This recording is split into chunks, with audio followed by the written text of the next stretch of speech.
皆さん、こんにちは。今年はね、自分で育ったバジルはこんな感じになって本当に感動しています。特に今年は葉っぱがちっちゃくてとても柔らかいので、すり鉢で潰しやすいので、ペストジェノベーゼに向いていますので、今日愛を込めてリングイナペストジェノベーゼを作りましょう。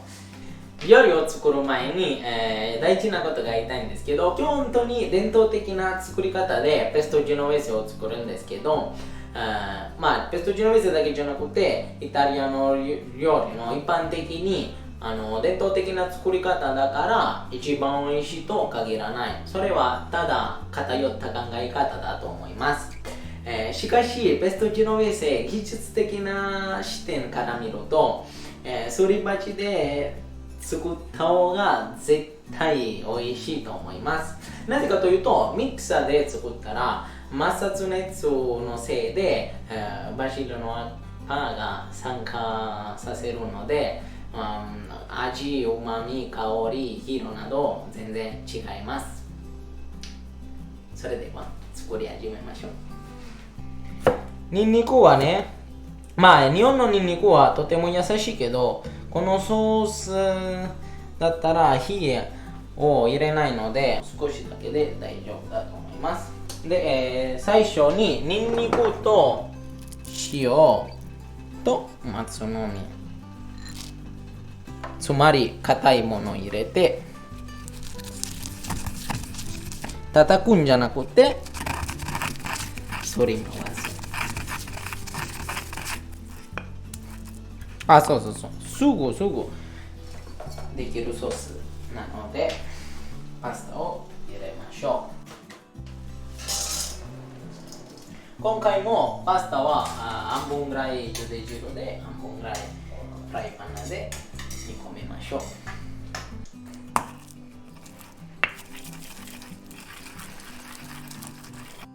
う。バジルはだいたい20g 1人に対して葉っぱの数で言ったら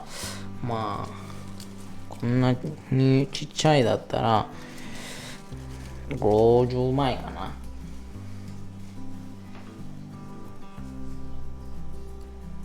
お店で無理だけど本当にこんな感じで料理を作るのが感動する。積み立てのバジルを使ってすぐソースしてすぐ食べてるのが本当に愛をたっぷり感じられる。よし、これで1人前食べるかな。あとアドバイスなんですけど、ミキサーで作ろうとしたら狭い器の中に食材全部一気に入れて、その上にちょっとクラッシュアイズ入れてそうしたら、摩擦熱が出ないし、あんまり酸化しないのでもっと美味しく作れると思います。で、バジル洗って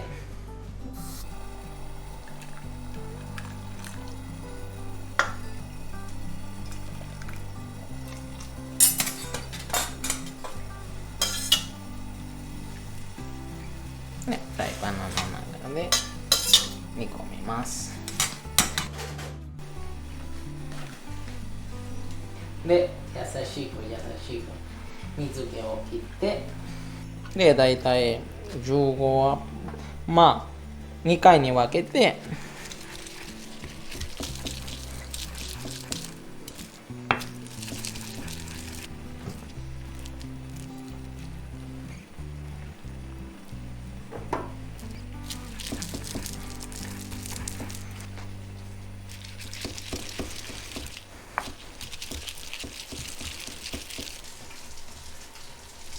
シンフォニーみたい。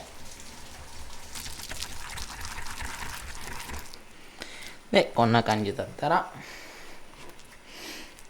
パルミジャーノ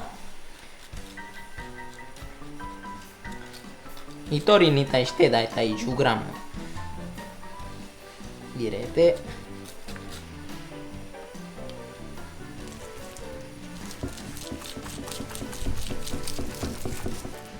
いいな。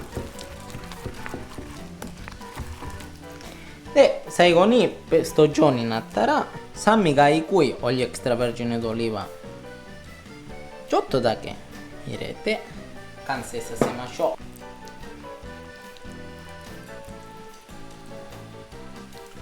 これがペストジェノベーゼです。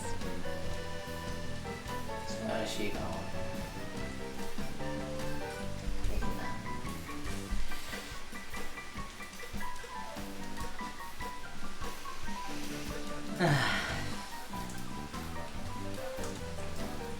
り。癒しの香り。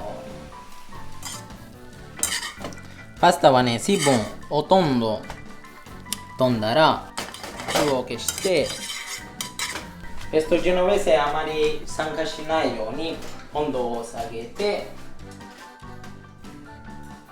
つゆだったらもうちょっと茹で汁出して、一気にペストジェノベーゼを入れて、ちょっと溶かして、いいな。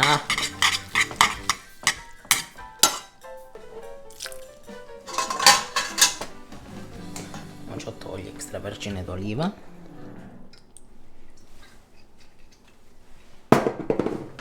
愛を込めてマンテカトーラしましょ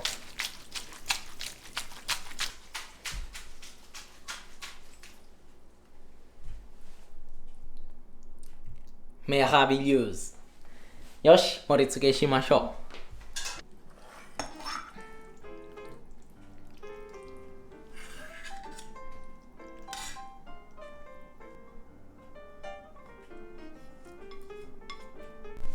う。お待ちどうさま。ボナペティート。